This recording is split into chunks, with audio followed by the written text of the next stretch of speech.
Great, perfect. Good morning to all of you. My name is Diermeier. I'm the provost of the University of Chicago, and it's my great pleasure to join you this morning and to welcome you to the 2019 Antitrust and Competition Conference here, hosted by the Stigler Center and the University of Chicago Booth School of Business.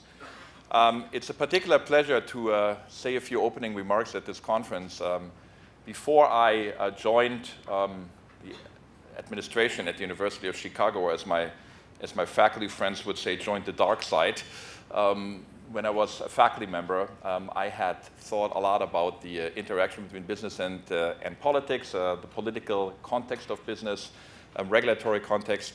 And so I'm particularly pleased to see that we have now at the Booth School, at the Stigler Center, such a remarkable, vibrant conference and a place for people from different parts both of the university and from other universities to get together.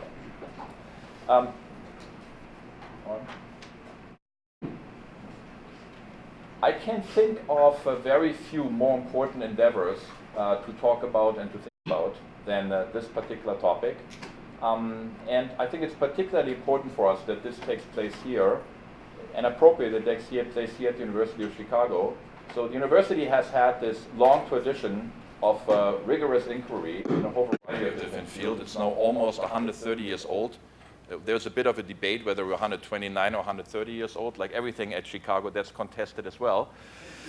But the university has always had this commitment to challenge conventional wisdom, to go against the grain, and to be committed to rigorous, intense inquiry and open dialogue on important issues of our time. The Stigler Center is one instantiation and expression of that in its commitment to understand and assess the challenges and interactions between politics, business, and the economy. Last year's conference, where I had the pleasure to participate, at least partially, focused on industry and spheres where digital platforms were particularly important and what the consequences for competition and the regulatory environment were. Over the next 2 days, you will continue this discourse and this debate and discussion on digital platforms. Topic this time is digital platform markets and democracy, a path forward. I call that a rich agenda as I've ever seen one. But of course, it is a hugely important topic, and the discussion couldn't come at a more important and appropriate time, and I very much applaud Guy and Luigi for leading the way in putting this together.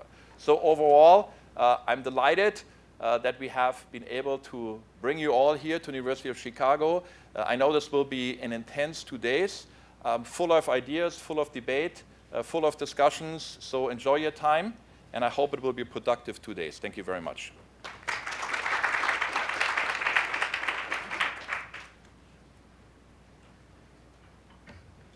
Thank you, Daniel, and thank you to all of you for having coming today. For those of you who don't know me, I am Luigi Zingales, and I am the academic director of the Stigler Center. And I want to spend a few minutes to give you why we are here today, what was the intellectual history, and what we try to achieve today, which is a very difficult task, but I think, as Daniel said, a very important one. So last year, we had a phenomenal gathering of economists, lawyers, journalists, venture capitalists, data scientists. I would say that was impossible to match it, but this year we have done even better. While there was a lot of discussion and there was a natural variety of opinions, I think that there was almost a universal consensus that digital platforms represented a new phenomenon, and they deserve to be studied in greater detail. There was also a nascent consensus that something needed to be done. Now, although there was no consensus about what that something was. So, is it working here? Yeah. So there was a consensus that something needed to be done, although there wasn't a consensus about what that needed to be done. The main reason for the disagreement, in my view, was the multidisciplinary nature of the effects of digital platforms. Digital platforms don't impact only the economic sphere. They also impact privacy, And if we talk about companies like Facebook and Google, they impact the media sphere and the political sphere as well. This multidisciplinary nature leads to two different problems. The first one, it allows each discipline to pass the buck to another one, and saying that they will do the job and is not in our sphere. Second, even if there were political will to do something, any solution that is elaborated only in one sphere will not work if it's not agreed, if it's not integrated with the rest. For this reason, at the end of last year's conference, we decided to organize a multi-pronged study addressing the digital platforms from a different point of view. After the last conference, we organized 4 subcommittees that will study the issue of digital platform, in particular Facebook and Google, from the economic point of view, the privacy point of view, the media point of view, and the political point of view. Now, a significant problem with scholarship around policy making in many areas, but in particular around digital platforms, is the influence or even perceived influence of corporate money and donations on think tanks, NGOs, and even universities. So to preserve not only the independence, but also the appearance of independence of the analysis, we recruited people who had not worked consultant or acted as expert witness for or against Google or Facebook in the previous 2 years. Furthermore, we accepted funding for this initiative only from the Sloan Foundation, and we're very grateful for this, another independent and respected third party. And the Stigler Center is not funded in any way by Google or Facebook.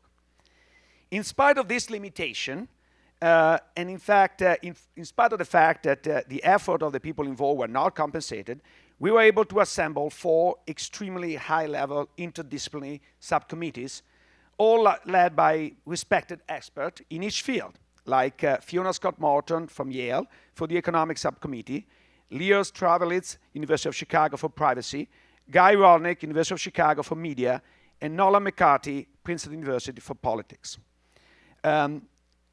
To preserve the freedom of inquiry, these subcommittees were charged with a very broad mandate.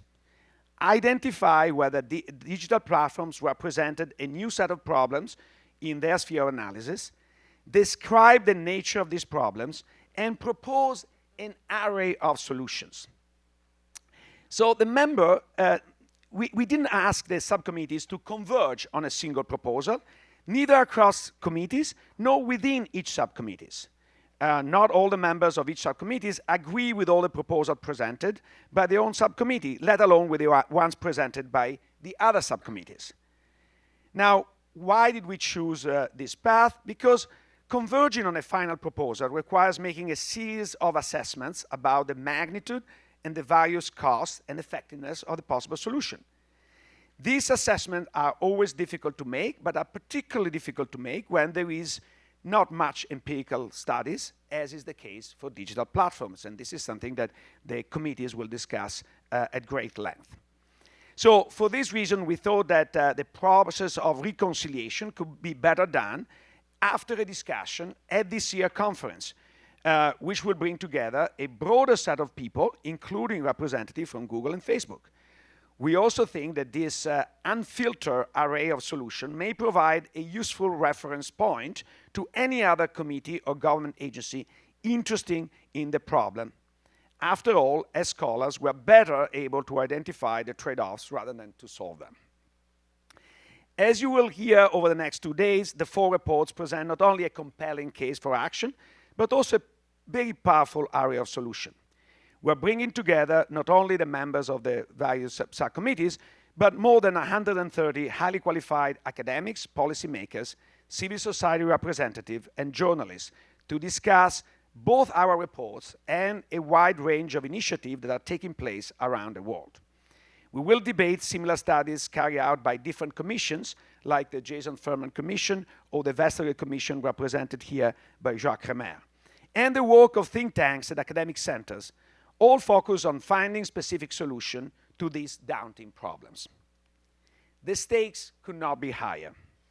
At the beginning of the 20th century, the progressive era's choices on how to manage the economic and social impact of the third industrial revolution defined the shape of capitalism, not only in the United States, but in the entire world for the following 100 years.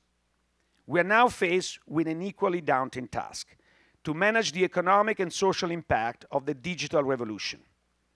100 years from now, our progenies will look back at this moment in history as the pivotal one where capitalism and democracy were either saved or lost.